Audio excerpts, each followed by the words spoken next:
All right. I don't get to do this often, so thank you for giving me the time. You know, what everybody saw today with the healings and everything is fantastic. And, you know, it's a way that we can see God in a tangible fashion to where we actually see Him doing something. But being involved with, and we're surrounded by mighty men of God and women. You know, I'm in awe of God allowing me to be around people like you. But hopefully my story can maybe shed light on what we're really doing out there on the streets. It's more than just healing. It's changing hearts. It's allowing God to prick those hearts and making new creatures. And so what I want to do is share my testimony with you today. I'm going to show you a picture. I'm probably going to be a slobber mess by the time this is finished. I'm going to show you a picture of how I grew up. Yeah. That picture right there is of me as a 12-year-old. Okay? That's me. And this is Brian Wiggins in the back. So anyway, what was proclaimed over my life was hate. I don't have many memories of my dad around the house when I was young because he was always off working or with whatever girlfriend he had at the time while my mom was there trying to raise two kids. I do have two memories. One, I uttered a racial slur that my mom, I could tell, and I'm 4 maybe, that she was horrified that I said. And my dad told her that if I teach him one thing, it's going to be how to hate black people. Period. That was it. That was how I was raised. You know, my dad was an alcoholic. He didn't have a whole lot to work with. His dad was beat him when he was a kid. You know, they were very clear to him that they wanted a girl when he was born, not a guy. They even gave him the feminine spelling of the name Lynn. So he didn't have much to work with, so I don't hold him accountable for anything. My mom and dad divorced when I was 7. He ended up marrying one of his girlfriends, and so it was pretty volatile. Although I don't remember my dad really ever raising a hand to me, I can remember very vividly the beatings that my stepbrother got down in the basement while I sat in the room and listened.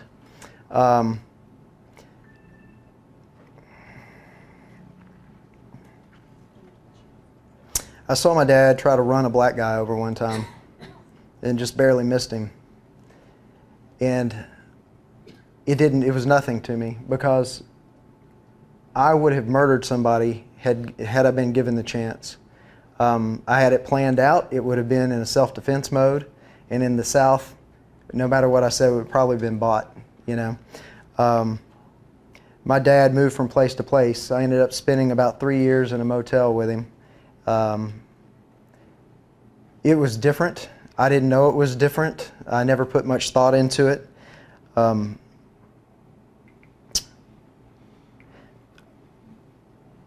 This continued on until I was about 15 years old. During this time, you know, usually there's more than one vein of sin that runs in a person's life. The racism was one thing. But when I was about 8 years old, we were down at the creek and we found a magazine. It was an adult magazine, and fascinated with it. About this time, my dad was living in a motel where at 10 o'clock at night, the guy at the front counter would put the VHS tapes on. And so by that time, my dad would have already passed out from about 16 or 17 glasses of gin and 7-Up. And I was left as an 8, 9-year-old boy with unfettered pornography to kill the time.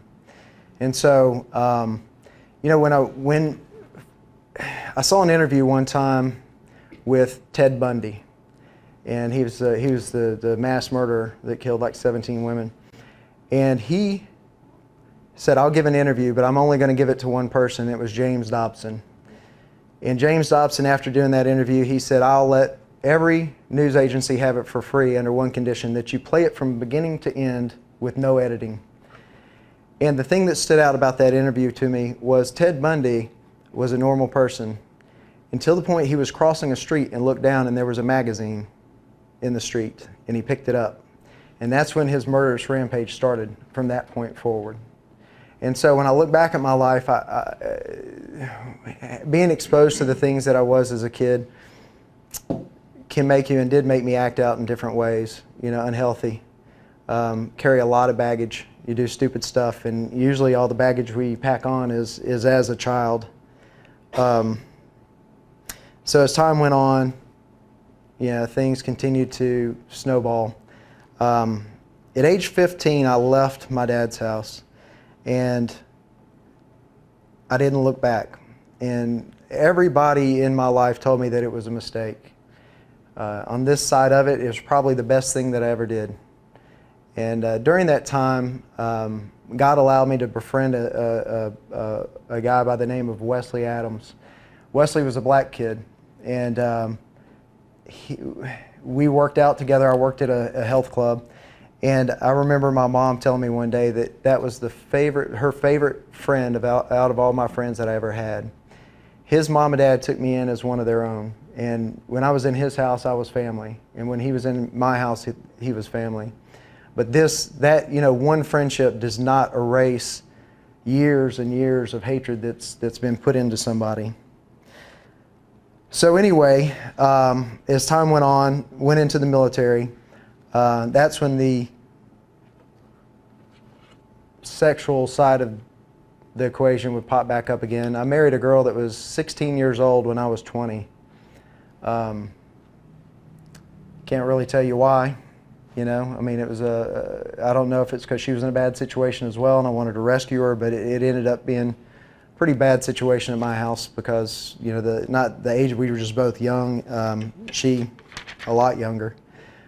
So anyway, and I'm keeping this short, there's a lot more to it, but I spent 4 years single, and I met my wife.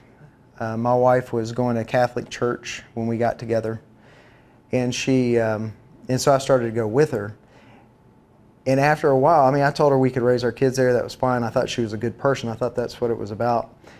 But one day, it hit me, and I told her, I said, I don't know what the Holy Spirit is. I just know it's not here. And she knew enough as a godly woman to know that we should not be separated on this issue. And so she had been going to a church for a women's group. She had my son already. She had him out of wedlock. Her heart is for young women who find themselves in the same predicament. She knew we shouldn't be separated. She was going to a church for a thing called Mother's Day Out. It was Christ Church in Nashville, really good church. She knew we shouldn't be separated, so she asked me to go there. So I did, and it was Pentecostal. And she asked me what I thought afterwards, and I said, well, it's loud, but it's better than where we were. So we stayed there for 10 years, and we were poured into. And we had every group known to man, men's group, couples group, cell group, every class. I even took Hebrew class. That's how developed this place was. There was a class called Understanding God and His Covenants. And what it was the class was, the book was really thick. It was a question answer. It asked a question, then it would give an answer, then it would give scripture. And so we were going through this class. In this class, we partook of the sacraments of God, baptism, foot washing, everything. So it was a good class, but I was still new to this type of stuff. And so there came a day of foot washing. And it was strange. I wanted nothing to do with it. But for whatever reason, the fear of letting my wife down, of not showing up that day, overrode my fear of the foot washing. So anyway, I show up to to the church, and I'm sitting there, and I'm looking around the sanctuary, and my eyes come to rest on a man named Daryl Stewart, black guy. And I hear this voice say, "You're going to wash this man's feet." And I said, "No, I'm not. It's not happening." So anyway, we broke up into groups. The men went one direction, the women went another direction, and so I had to stop by the restroom. And so when I came down, I walked into the room, and there was the exact amount of chairs, and there was one chair open right next to Daryl Stewart. So I walked in, and, pretty good coincidence. I guess nobody wanted to sit next to him. That's what's going on in my mind. And I sat down next to him. And so I'm looking around the room deciding whose feet I'm going to wash.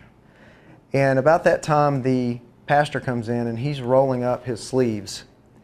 And he doesn't say a word, and I'm looking for direction. And he gives none. And he starts washing feet. And everybody starts, it's a fury of foot washing. And I'm like, what is going on? And I realize that the only two people left are me and Daryl.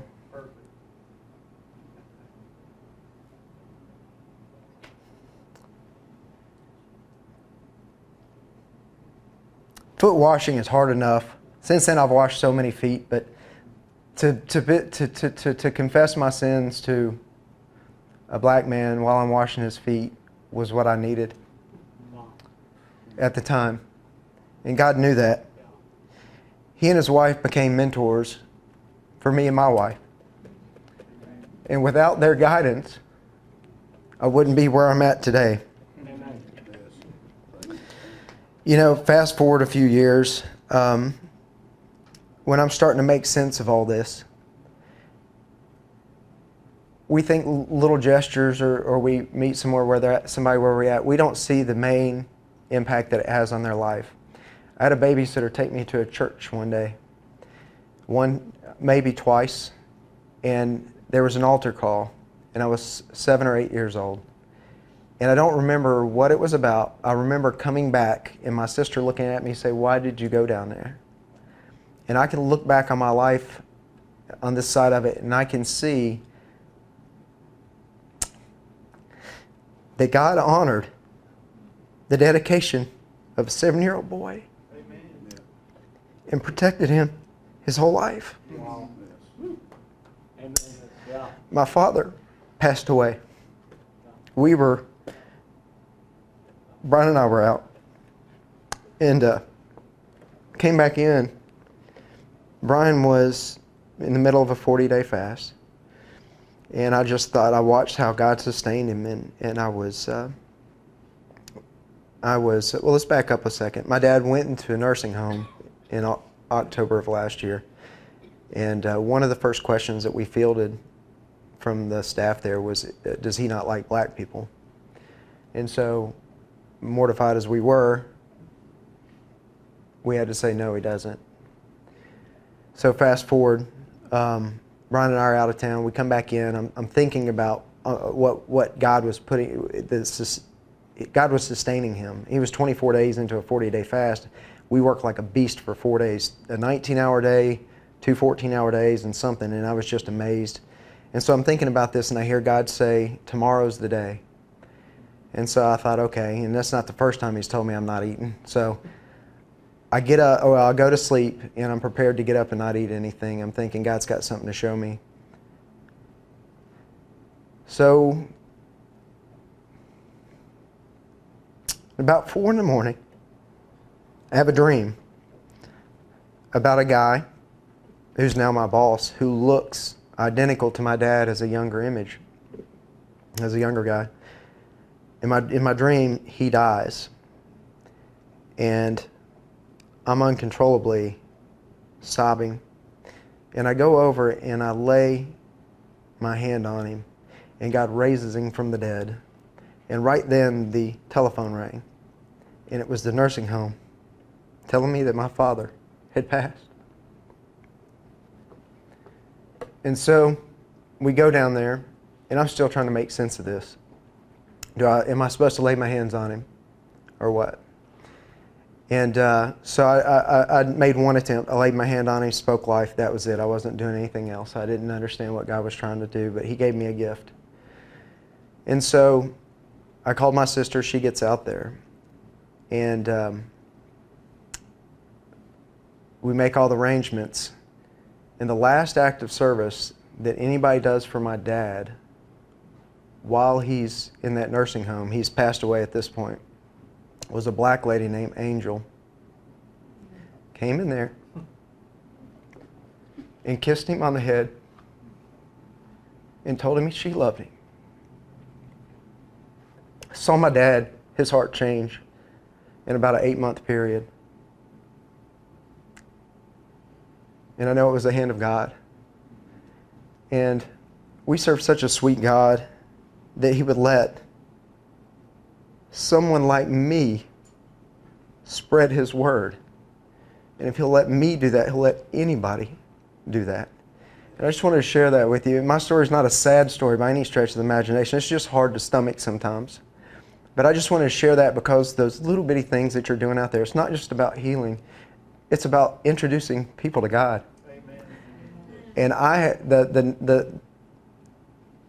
the lady that took me to church, her family was way out there. But whatever it was, God knew I needed it that day. And he set up a chain of events that affected my downline from this point forward.